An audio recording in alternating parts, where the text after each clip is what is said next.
That's what happened in the 80s. It started in California by Ronald Reagan, and then it quickly dispersed all over the country. And since then, since the 80s, that's why divorce rates shot up, because you can have a no contest divorce. You could just say irreconcilable differences. That's what you can put down. When before, you weren't able to do that.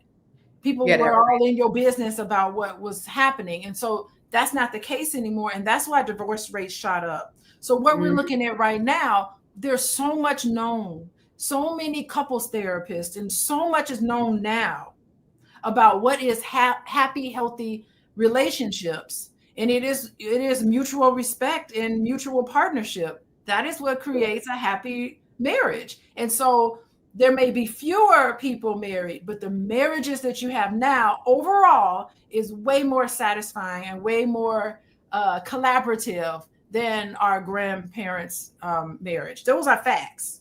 Okay. Yeah. So to your point, it says 60 to 70% of married people say they are satisfied or very satisfied in their marriage, according to surveys like those from Pew Research and the General Social Survey. And about 17 to 20% of married couples report being in a low quality or unhappy marriage based on studies from the National Marriage Project and other relationship researchers. Roughly 10 to 15% say they are ambivalent, not particularly happy, but not miserable either. They're just kind of existing. And so that begs the question, would you rather be ambivalent or would you rather be happy? And some people are okay with just being content or ambivalent. And some people, really want to be happy. But we talked last week and you guys, I think somebody said like the whole idea of, the butterflies and the in love and the happiness, it really doesn't exist because now you're just working together. Well, it does exist, but that's at the beginning stage. I don't know. Me and my husband, I've known my husband 30 some odd years. I think we've been dating for a while and been married a couple of years. I still get butterflies in my stomach. Aww, I love it. And I think he does too. But the ambivalence is normal.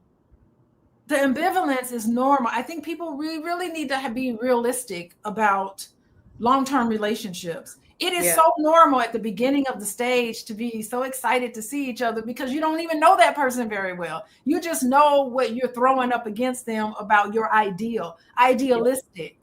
But then when you're in the conflict stage of your relationship, which all relationships go through conflict stage, let's be realistic. Once you on the other side of that, that's when you really get to know that person. When you really get to love them for who they are, flaws and all. Beyonce told us, flaws and all. She wrote that song for a reason. She was probably on the other side of conflict stage.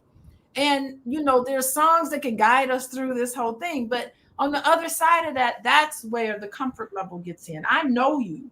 Like, I know what my husband is going to say and do before he says and does it. I know exactly what he's going to do because I know him very well. So that is just the normal part. So the ambivalence, that percentage of people who are in that ambivalence stage, all y'all just know that this is normal and you can get through it. And sometimes you get through it and decide to part ways, and that's okay. We're on our journey. We're on our journey to learn and to evolve. But sometimes you get through it and you decide to stay together. And, and that's okay too.